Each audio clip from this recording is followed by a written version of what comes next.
নমস্কার বন্ধুরা, আমি পলাশ বিশ্বাস আর আপনারা দেখছেন পলাশ বিশ্বাস ভিডিওস। আশা করি আপনারা প্রত্যেকে ভালো আছেন এবং আপনাদের বাগানের গাছগুলিও ভীষণ ভীষণ ভালো আছে। বন্ধুরা, থাম্বনেল আর টাইটেল থেকে বুঝতেই পেরে গেছেন যে কোন বিষয় নিয়ে আলোচনা হতে চলেছে।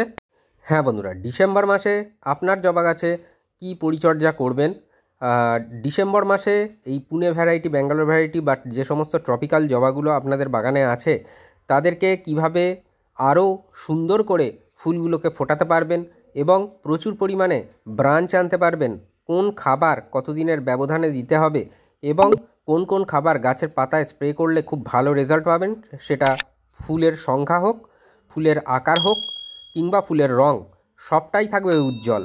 তো আজকের ভিডিওটা একটুও স্কিপ না করে সম্পূর্ণ দেখার অনুরোধ রইল। আর অবশ্যই বাগানপ্রেমী বন্ধুদের মাঝে শেয়ার করে দেবেন যাতে তাদের বাগানের এই শীতেও জবা ফুলে ভরে থাকে। আর জবা ফুল বাগানে নেই এমন মানুষ কিন্তু খুঁজে পাওয়া দুষ্কর। তাই বলবো যে শেয়ার অবশ্যই করুন সকলের মাঝে। আর যারা এখনও চ্যানেলটি সাবস্ক্রাইব করেননি, প্রতিদিন সন্ধ্যে 6টায় বাগান সংক্রান্ত ভিডিও কিন্তু আমার চ্যানেলে আসে। তাই বলবো যারা সাবস্ক্রাইব করেননি, সাবস্ক্রাইব করে পাশে থাকা বেল আইকনটা প্রেস করে অল করে রাখুন।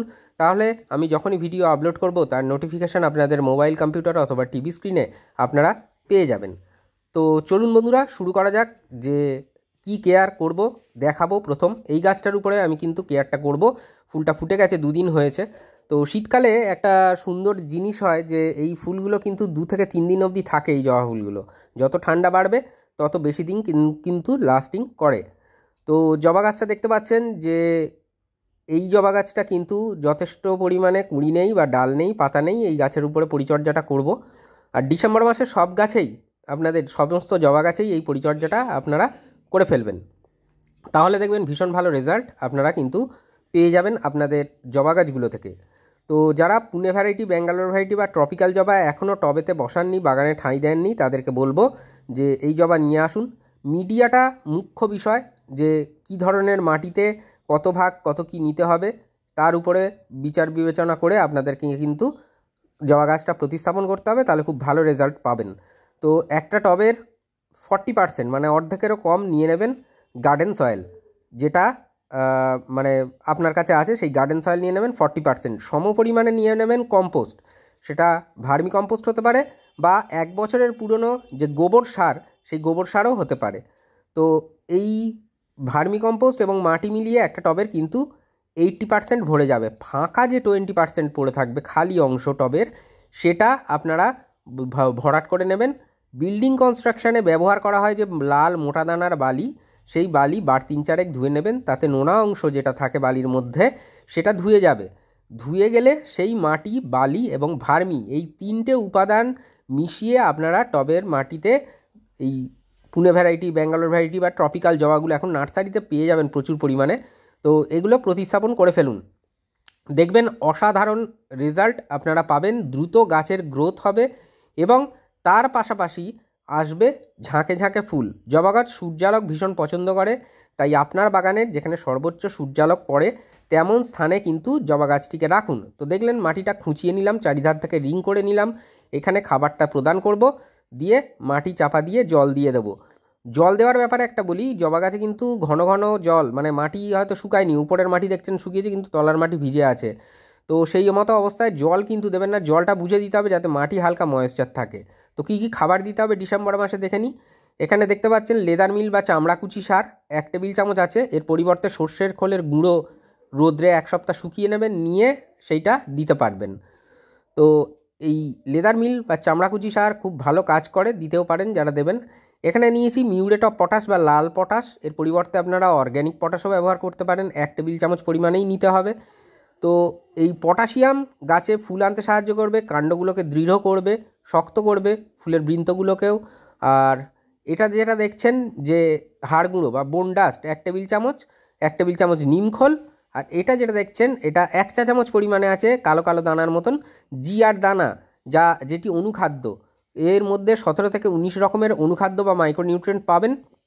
এই জিআর দানা যারা লোকাল ফার্টিলাইজার শপে পাবেন না, তারা অনলাইনে বায়োজাইম নামে সার্চ করবেন, যেখানে ফার্টিলাইজার শপ আছে অনলাইনে যতগুলো, সেখানে আরামসে কিন্তু এই জিআর দানা পেয়ে যাবেন। তো এইটা কটা খাবার নিতে হবে। আর অবশ্যই এই ডিসেম্বর মাসে এই খাবারটা 15 দিনের ব্যবধানে দ্বিতীয়বার আবার পুনরায় রিপিট করবেন। অর্থাৎ একই পরিমাণে একই ধরনের খাবার মিক্সড করে নেবেন, ভালো করে 15 দিন পরে আবার রিপিট করে দেবেন। তো এটা মাটিতে খাবারের, টবের মাটিতে খাবারের যে চাহিদা সেটা সবসময় মানে পূরণ হতে পারবে এই খাবারটা যদি এইভাবে দেন। কারণ জবা গাছ আমরা সকলেই জানি খেতে ভীষণ ভালোবাসে, রোদ ভীষণ পছন্দ করে, জল ওভার ওয়াটারিং নয়, হালকা ময়েশ্চার মাটি থাকবে এরকম জল পছন্দ করে। তো সেরকম যদি করতে থাকেন তাহলে আপনার জবা গাছ নিয়ে কোনো চিন্তাভাবনা থাকবে না, দুশ্চিন্তা থাকবে না। জবা গাছ কিন্তু ফুলে ভরিয়ে যাবে। আর অবশ্যই এই সময়ে পোকামাকড়ের প্রাদুর্ভাব কিন্তু প্রচণ্ড পরিমাণে দেখা দেয়। নিম অয়েল সপ্তাহে একবার করে গাছের পাতায় স্প্রে করবেন। আর তার পাশাপাশি যেটা করতে হবে 10 দিনের ব্যবধানে কীটনাশক স্প্রে করবেন।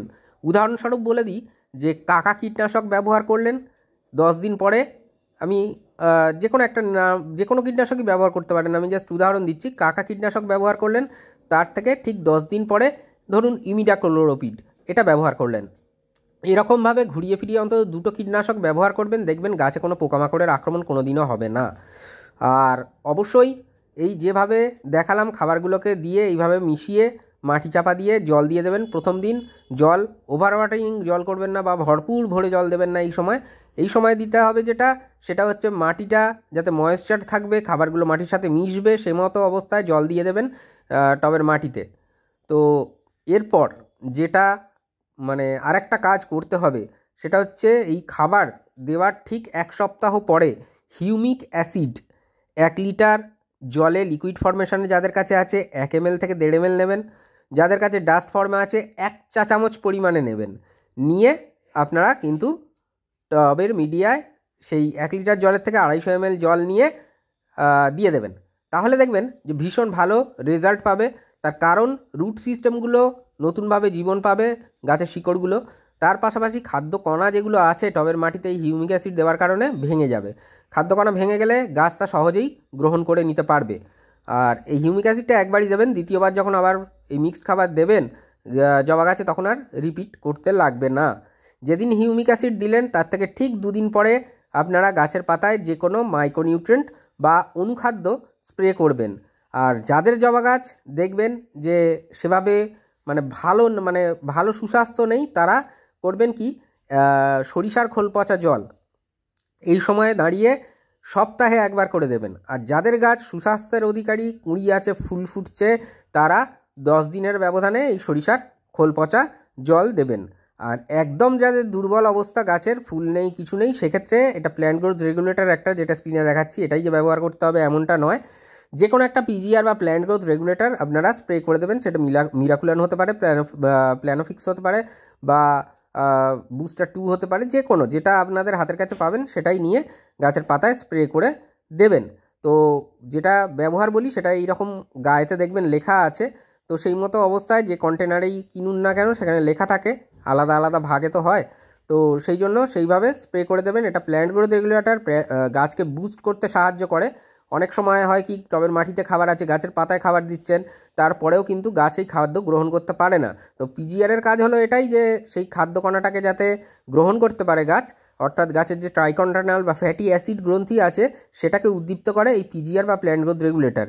সেটার ফলে হয় কি গাছের খাদ্য চাহিদা অনেক বেড়ে যায় এবং গাছ সেই খাবার সুন্দরভাবে গ্রহণ করে নেয়। আর তারপরে 2 দিন পরে আপনারা দিয়ে দেবেন একটা যে কোনো মাইক্রোনিউট্রেন্ট। আমি অ্যাগ্রোমিন গোল্ড দেখাচ্ছি মানে যে এটাই প্রদান করতে হবে এমনটা নয়। যে কোনো পিজিআর বা প্ল্যান্ট গ্রোথ রেগুলেটর একটা দেওয়ার 2 দিন পরে আপনারা যে কোনো মাইক্রোনিউট্রেন্ট একটা যে কোনো কোম্পানির আপনারা দিয়ে দিতে পারেন। এই অনুখাদ্যের অভাব পূরণ হয়ে গেলে গাছ থেকে দেখবেন যে ফুল ঝরা, মানে কুঁড়ি ঝরে যাওয়া, ফুল ছোট হয়ে যাওয়া, ফুলের কালার ফেড হয়ে যাওয়া, সেভাবে ফুল ফুটতে না চাওয়া, এই সব সমস্যাগুলো মিটে যাবে এই অনুখাদ্য দিলে। আর অনুখাদ্যটা মাসে অবশ্যই 2 বার দেবেন। যেদিন টবের মাটিতে খাবার দিলেন তার থেকে 10 দিন পরে আপনারা বা 7 দিন পরে এই অনুখাদ্য স্প্রে করে দিতে পারেন। তাহলে কাজটা এটাই হলো, যা মাটিতে খাবার দিলেন তার থেকে ঠিক 1 সপ্তাহ বা 10 দিন পরে দিয়ে দিলেন হিউমিক অ্যাসিড। তারপরে কিন্তু গাছের পাতায় যে পরপর ফোলিও স্প্রেগুলো বললাম সেগুলো করতে পারেন। এটা দেখছেন কাকা কীটনাশক দেখাচ্ছি, যেটা বলছিলাম যে 2 ধরনের কীটনাশক রাখবেন। ঘুরিয়ে ফিরিয়ে ব্যবহার করবেন। আমি এটা দেখাচ্ছি মানে এটাই ব্যবহার করতে হবে বা এই বিজ্ঞাপন দিচ্ছি এমনটা নয়। যে কোনো কীটনাশক আপনারা কিন্তু ব্যবহার করতে পারেন। তো এই কাজগুলো ঝটপট দেখে দেখে পরপর করতে থাকুন, দেখবেন আপনার গাছ কিন্তু খুব ভালো থাকবে, ভরে ভরে কুঁড়িয়ে আসবে, গাছের পাতা যেমন উজ্জ্বল থাকবে তেমন ফুলের সাইজ, ফুলের রং সবটাই সুন্দর থাকবে ডিসেম্বর মাসের এই গুরুত্বপূর্ণ পরিচর্যা করার পরে। তো আজকের মতো এ পর্যন্তই বন্ধুরা, আবার আসছি আগামীকাল ঠিক সন্ধ্যে 6টায়। ততক্ষণ সকলে সুস্থ থাকুন, ভালো থাকুন, প্রচুর পরিমাণে গাছ লাগানোর পাশাপাশি দেখতে থাকুন পলাশ বিশ্বাস ভিডিওস। মন থাক চিরসবুজ, পৃথিবী হোক সবুজময়, এই বলে আজকে এখানেই সমাপ্ত করছি। আবার আসছি আগামীকাল সন্ধ্যে 6টায়। নমস্কার বন্ধুরা, হ্যাপি গার্ডেনিং।